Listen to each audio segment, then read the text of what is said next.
जो मैं आज सबको बताने वाला हूँ, इस वीडियो को लास्ट तक जरूर देखना। यह एक सच्ची घटना है। आज एक नया सवाल है, या यूँ कहे कि अपनी कहानी किसी ने भेजी है जिसने पंडित जी के मन को उलझा कर रख दिया है। यह मेल किसी नए पाठक का था जो इस तरह से था। पंडित जी नमस्कार, मैं आपको कोई सवाल ना भेजकर अपने जीवन की अब तक की कहानी भेज रहा हूँ और आपसे उम्मीद करता हूँ कि आप इसे पढ़कर मुझे आगे अपने जीवन में क्या करना है और कैसे करना है आप मुझे जरूर बताएंगे। मेरी कहानी कुछ इस तरह से है। मेरा नाम उदय है। मैं उत्तर प्रदेश के छोटे से गांव में रहता हूँ। मेरे पिता एक किसान थे इसलिए लिख रहा हूँ क्योंकि अब वे इस दुनिया में नहीं है। मेरे पिता कोई बड़े इंसान तो नहीं थे, लेकिन एक बात जो मैं अपने बचपन की कहानी के आधार पर बता रहा हूँ वह यह है कि जब तक मेरे पिताजी थे उन्होंने माँ समेत हम तीनों भाई बहन को कोई कमी नहीं दी। हालांकि उनका साया हमारे सर से बहुत जल्दी उड़ गया था। उस वक्त मेरी उम्र शायद 10 साल की रही होगी और मुझसे बड़ी बहन और भाई 12 और 15 साल के रहे होंगे। सबसे छोटे होने की वजह से मैं अपने पिता का लाडला था, ऐसा मेरी माँ कहती है। और कहीं ना कहीं मैं इस बात से सहमत हूँ कि सही में मैं अपने पापा का बहुत बड़ा लाडला था। तभी जो पिताजी के अचानक चले जाने के बाद सदमा कई साल तक मेरे मन को संभाल नहीं पाया था। हालांकि हमें यही बताया गया था पिता का मौत एक एक्सीडेंट थी, लेकिन मैंने कई बार अपने मामा और माँ की बातों को सुना है कि उसमें सौतेले भाई ने जमीन के लालच में उन्होंने मरवा दिया है। हमारे पूछने पर माँ ने हमेशा इस बात को टाल देती, बल्कि हमें कसम दी कि कभी भी इस बात का जिक्र नहीं करेंगे। पिताजी के मौत के बाद एकदम से जिंदगी बदल गई थी। हमेशा माँ घबराई और डरी रहती थी और लगभग हर दिन जब हम पढ़ने बैठते तो माँ कहती थी कि जल्दी से पढ़ लिख कर कुछ काबिल बन जाओ और हम इस गांव से बाहर चले जाएंगे। और मैं नहीं चाहती हूँ कि तुम लोग यहाँ ज़्यादा वक्त रहो। समय बीतता गया, हम तीनों को जैसे जैसे माँ पढ़ा रही थी। अक्सर मेरे सोने के बाद बड़ी बहन और भाई कुछ बातें करते, जिसमें से मुझे यही समझ आता कि एक एक करके हमारी जमीनों को पिता के सौतेले भाइयों ने हथिया लिया है और हमारे पास खेत के नाम पर बस कुछ टुकड़े ही बचे हैं।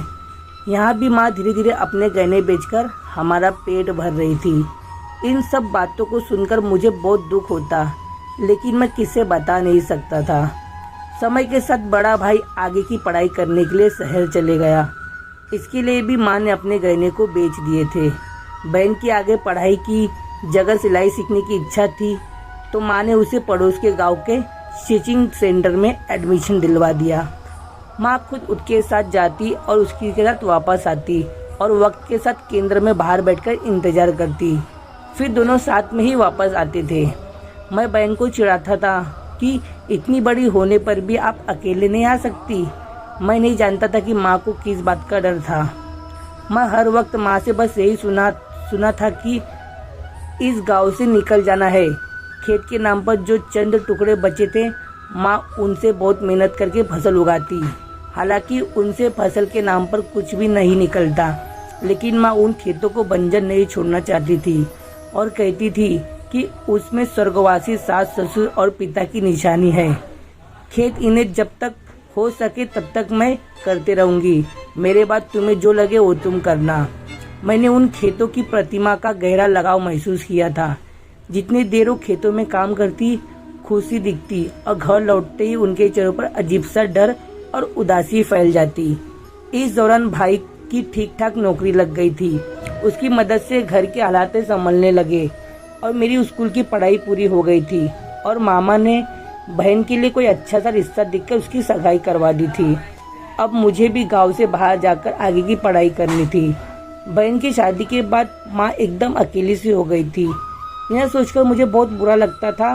भाई के लाख समझाने के बाद भी माँ हमारे साथ शहर नहीं आई। उनका कहना था कि वह खुश है कि हम लोग गाँव से निकल गए, अब वो आराम से रह सकती है। गांव के घर के पिताजी की यादें हैं जिन्हें छोड़कर वह कहीं नहीं जाना चाहती। अभी भी माँ अपने खेतों में लगातार काम करती थी। रोज खेत में जाना उनका रूटीन था। जिसे मंदिर जाकर शांति मिलती थी, उन्हें खेत में वह शांति मिलती थी। मुझे गांव से निकले कई साल बीत गए थे। मैं अच्छी नौकरी पर हूँ, मेरे भाई बहन के अच्छे परिवार है और माँ अभी भी गांव में है, लेकिन मेरे पिता के सौतेले भाई और उसके सगे उसे परेशान करने लगे हैं उन चंद खेतों के लिए जो हमारे हैं, जिन पर मेरी माँ ने इतने साल तक अपना प्यार लुटाया है, जो उनके जीवन की वजह है। यह बात मुझे गांव के शहर मिलने आए एक दोस्त ने बताया।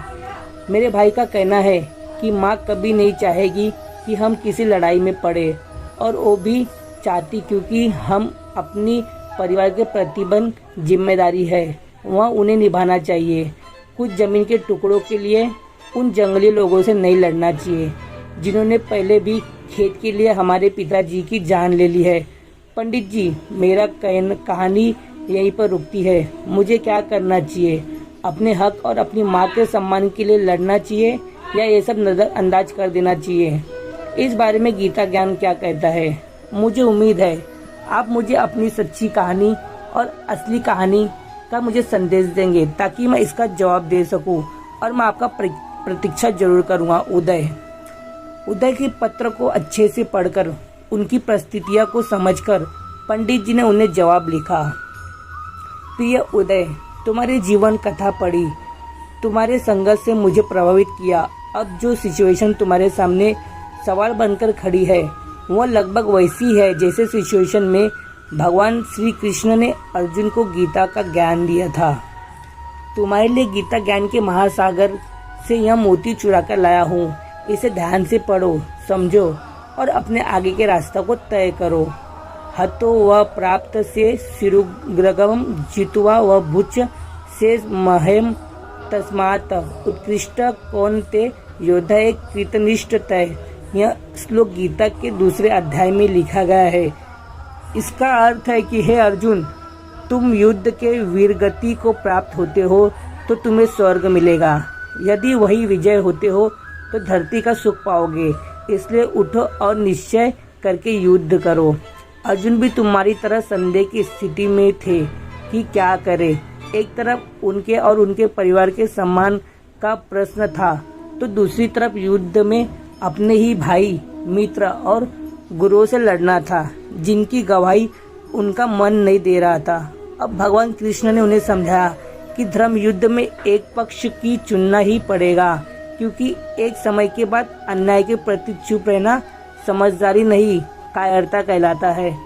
मैं तुम्हें यह श्लोक सुनाकर किसी के प्रति हिंसा के लिए नहीं उस्का रहा हूँ, बल्कि श्लोक के जरिए दिए गए संदेश के भाव को समझाने की कोशिश कर रहा हूँ। युद्ध हमेशा हथियार से नहीं लड़े जाते हैं, और अगर जरूरत पड़े तो हथियार की जगह अपनी बुद्धि और दूसरी क्षमताओं का इस्तेमाल किया जाता है। डर कर चुपचाप अन्याय सहने से कहीं ज़्यादा अच्छा है न्याय के लिए लड़ते हुए हार जाना। तुम्हारे पास तुम्हारी शिक्षा है, वो हथियार है जिससे तुम अपने परिवार के प्रति हुए अन्याय को बदला ले सकते हो। इससे तुम अपना आत्मसम्मान भी बचा लोगे और अपनी माँ के प्रति अपनी जिम्मेदारी का पालन भी कर पाओगे। इस लड़ाई में अगर तुम हार भी गए तो तभी भी तुम्हें यह संतुष्टि रहेगी कि तुमने अपना पूरा जोर भी लगाया है। मैं इसी तरह साथ अपनी बात को ख़त्म करता हूँ और भगवान श्री कृष्ण से प्रार्थना करता हूँ कि तुम सही निर्णय लेने में शक्ति दे। यह लिखकर पंडित जी ने गहरी सांस ली और मनी मन दोहराया, जय श्री कृष्ण, जय राधे राधे।